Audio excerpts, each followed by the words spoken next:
Kazega here. For those of you new to my channel, hello, my name's Kaz. I work full-time in a comic book store, and as you can tell, I really like comics. I didn't read every comic that came out this year, but from what I read, these are my favorites, my top 5 comics of 2018. There's some all ages, there's some indies, there's a little bit of everything, even a manga this year. So, let's talk about comics this year. All I know this year is that Batman's Ding Dong was in a comic, and I'm sick of hearing about it. Batman Damn #1 is still selling for between $80 to $150 on eBay, which is ludicrous because the book's not that great. It has great art though, I'll tell you that. Great art. But it's all because of Batman's Ding Dong, and that took over the pure joy that was Hilda, the TV series that also came out this year on Netflix. I waited so many years to see this come to life, but nobody cared because all everyone was talking about in the comic book industry was Batman's Ding Dong. So that's my report of the year. I love funny books. Let's talk about my favorites. Sister BFFs by Philippa Rice from Andrew McMeel Publishing. I was so excited when this book came out. I'm a massive fan of Philippa Rice. Her comic Soppy, which was a New York Times #1 bestseller, perfectly captured what it's like to be in a relationship, the goods, the bads, those cute little moments. I can see why it was a #1 New York Times bestseller, and this is about a relationship of a different type. This is about a relationship, a love-hate relationship with your sister. I don't have a sister, I have an older brother, but he drove me nuts growing up. I love him to death, but he drove me nuts, and this comic was so relatable. There's sweet moments between sisters, learning about tarot cards and crystal readings, or perhaps they've gone on terrible dates and they're just crying in the shower. But the moments that I love the most are the comedic moments, especially the facial expressions on the girls. I call it duck face. You'll know it because Morty from Rick and Morty constantly does it, but they have those duck lips and make those perfect facial expressions. This comic made me laugh, it made me cry, and it was just so relatable and fun to read. So if you're in the mood for a bit of a giggle, something lighthearted with beautiful art, really fun poppy colors, and great facial expressions, I highly recommend you pick up one of my top 5 of the year, Sisters BFFs. Fake Blood by Whitney Gardner from Simon & Schuster. I didn't originally order this book from work. One of the women in my comic book women's club ordered this book. It came in and I love the look of it, so I ordered it in, and I'm so glad I did. This book is okay for teens and all ages. It is about a young boy named AJ. AJ has a crush on Nia. He's a typical boy, loves this girl. However, this girl seems to be obsessed with vampires. You know, Twilight, all that kind of sparkly vampire stuff. So AJ decides to start turning himself into a vampire to try and get the attentions of Nia. He does the sparkle, he does the dark under eyes, but let's just say Nia isn't so much obsessed with vampires, but perhaps something along the lines of Buffy? It's hilarious, it's so much fun. I love seeing the relationships between the kids at school. I love seeing the colours change in the leaves. I loved every part of this book, but especially the scenes in the bedrooms of the kids with those glowing twinkle lights, all the items on the shelves. And as someone who is a big fan of vampires, yes, my favourite movie, one of them is Queen of the Damned. Fun fact. But as someone that actually loves vampires, it was such a joy to read with all the references to different vampire literature and things like that. So if you're into vampires, you're into spooky fun books, I highly recommend Fake Blood. It is just a joy to read.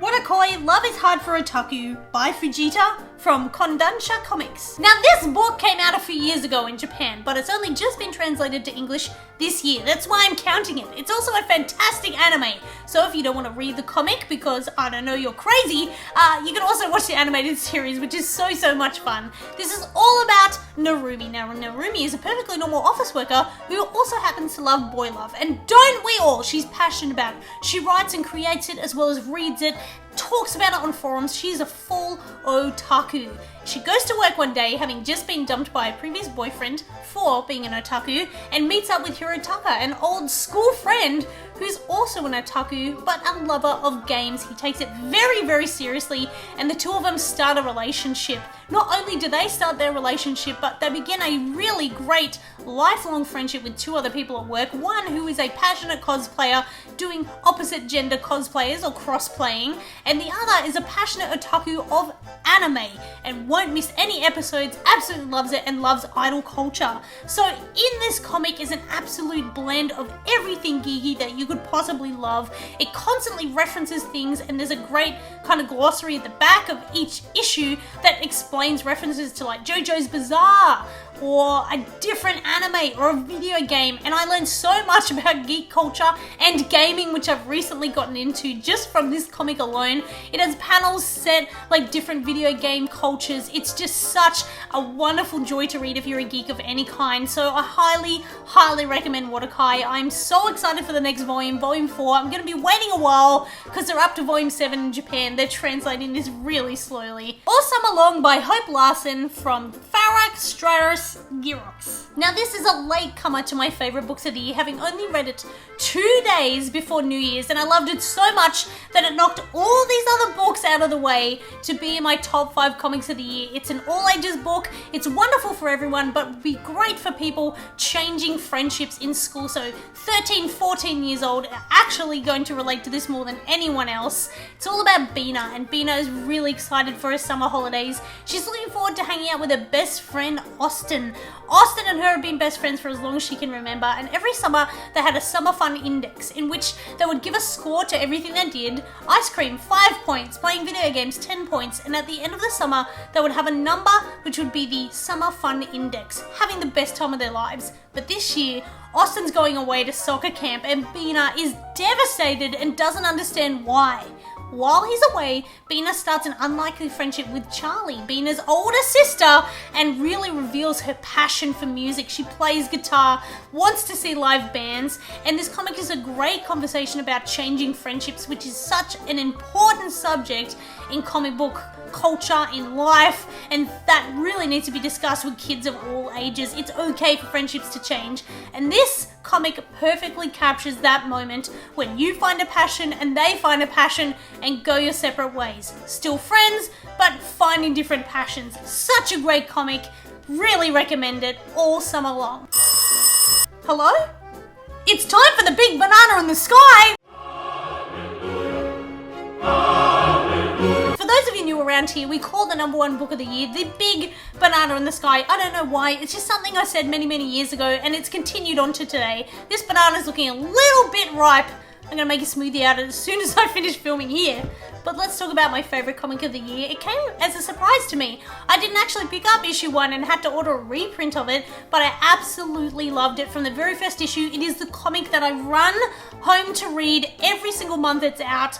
It is a horror comic, it is not all ages, and it is Ice Cream Man by W. Maxwell Prince and Martin Morazzo from Image Comics. Here it is, my big banana in the sky. This book cannot get any better. Let's just start off with the incredible cover art. I know it's not always important, but each cover just fills me. Look at that. That was a variant, but I just had to have it. I love creepy clowns, you know that. But the covers alone just fill me with so much anticipation. Cannot wait to read this.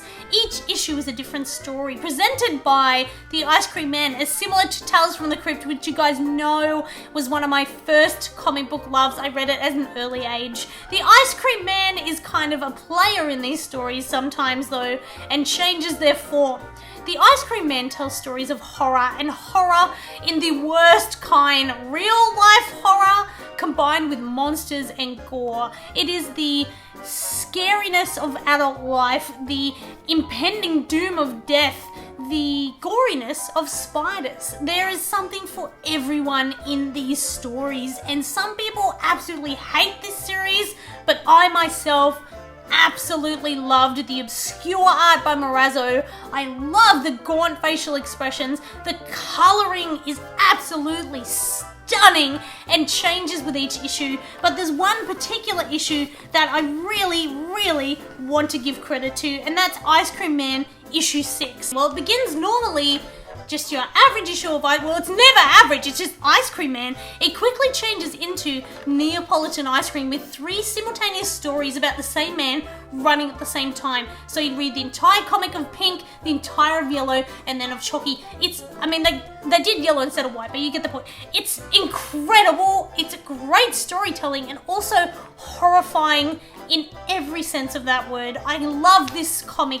This actual issue is my favorite of the entire year, but Ice Cream Man is my favorite. My big banana in the sky for 2018. I highly recommend it. It's out now from Image Comics in Volume 1 and I think Volume 2. Oh my gosh, please check out that comic. So now I want to hear from you guys. What's been your favorite comics of 2018? Was there a comic that made you so happy, made you cry? What about the worst comics in 2018? Let me know in the comments down below. And I also want to know what I should be reading in the coming year. What are you looking forward to? I myself have such a ridiculous list of books, but I'm really working on X-Men at the moment. I'm doing a lot of back reading. I'm reading Prelude to Schism this morning. I've never read Schism, which is crazy, but I'm trying to get up to date somewhat with my X-Men comics, having read the X-Men Grand Design comics from Ed Piskor, and I loved them, and it made me just want to reread a lot of X-Men. So 2019 is going to be the year of the X-Men for me. Let me know what you're reading in the comments down below, and join me in a week's time when I start talking about my favorite comics of all time. I'm going to dedicate individual videos to each of my favorite comics. I cannot wait to share them with you. I only ever did one, so I'm looking forward to talking about so many comics this year. Thank you for watching. I love you guys, and I'll catch you real soon. And until then, keep reading. Bye!